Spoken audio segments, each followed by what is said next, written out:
ಪ್ರಾಣೇಶ್ವರ ಕುಸುಮಾವತಿ ಪಟ್ಟಣದಲ್ಲಿ ನಗು ನಗುತ್ತಿರುವಂತಹ ಸಂದರ್ಭದಲ್ಲಿ ಅಳುತ್ತಾ ಬಂದಳಲ್ಲ ದೇವೇಂದ್ರ ಬರುವುದಕ್ಕೆ ಬಹಳಷ್ಟು ಕಾರಣ ಉಂಟು. ಯಾಕೆ? ತಾರಕಾಸುರನ ಕಷ್ಟಕ್ಕೊಳಗಾಗಿದ್ದಾನೆ.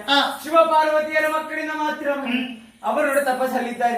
ಅವರ ತಪಸ್ಸನ್ನು ಕೆಡೋದಕ್ಕಾಗಿ ಅರವಿಂದ ಅಶೋಕ ನವಮಾಲಿಕ ಶಿವೂತ ನೀಲೋತ್ಸವ ಬಾಣ ನೋಡಿ ತಪಸ್ಸನ್ನು ಕೆಡೋದಕ್ಕೆ ಹೋಗ್ತಾ ಇದ್ದೇನೆ. ನನ್ನ ಮಾತನ್ನು ಕೇಳುತ್ತೀರಾ?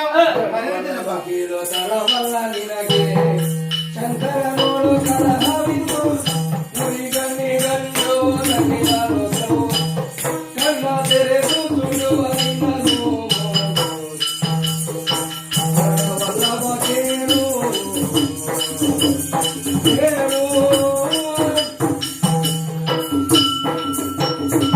ಕುಸುಮಾವತಿ ಪಟ್ಟಣದಲ್ಲಿ ಸಂತೋಷದಿಂದ ಇರುವಂತಹ ಹೊತ್ತಿಗೆ ನೀವು ಆಡುತ್ತಿರುವಂತಹ ಮಾತಾದರೂ ಯಾವುದು?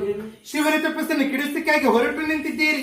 ಏನು ಭ್ರಮೆಯನ್ನು ತಿಳಿದುಕೊಂಡಿದ್ದೀರಿ ಸ್ವಾಮಿ? ಯಾಕೆ? ಆತನಿಗಿರುವಂತಹ ಕಿಚ್ಚನೆ ಮೂರನೇ ಕಣ್ಣು. ಒಂದು ವೇಳೆ ಆ ಮೂರನೇ ಕಣ್ಣನ್ನು ಬಿಟ್ಟನೆ ಎಂದಾದರೆ ಲೋಕವನ್ನು ಸುಡುವಂತಹ ಸಾಮರ್ಥ್ಯ ಆತನಿಗೆ ಉಂಟು. ಈ ರೀತಿ ಮಾತನಾಡಬೇಕಾದ್ರೆ ಕಾರಣ ಉಂಟು. ಹಿಂದೆ ಹೋದಂತಹ ದಾನವರು, ಅಂಧಕಾಸುರ, ಗಜಾಸುರ, ತ್ರಿಪುರಾಸುರ, ಜಲಂಧರರು ಎಲ್ಲರೂ ಕೂಡ ಅಧರ್ಮದ ಕೆಲಸವನ್ನು ಮಾಡಿ ನಾಶವಾಗಿದ್ದಾರೆ. ಈ ಹೊತ್ತಿಗೆ ನಿಮ್ಮ ಪಾಲಿಗೆ ಅಂತ ಸ್ಥಿತಿ ಒದಗಿ ಬಂದಿತ್ತು ಎಂದಾದರೆ ಮುಂದಕ್ಕೆ ನನ್ನ ರಕ್ಷಣೆಗೆ ಯಾರಿದ್ದಾರೆ ಹೇಳಿ? ತಂದೆಯ ಮಾತನ್ನು ಉಳಿಸುವುದಕ್ಕಾಗಿ ಹೋಗ್ತಾ ಇದ್ದೇನೆ. ಒಂದು ವೇಳೆ ನನ್ನ ಪಾಲಿಗೆ ಕಷ್ಟ ಬಂದೆ ನನ್ನ ತಂದೆಯಾದ ಶ್ರೀಯರೇ ಇದ್ದಾರೆ. ಆದೀತು. ಆರತಿ ಎತ್ತಿರೆ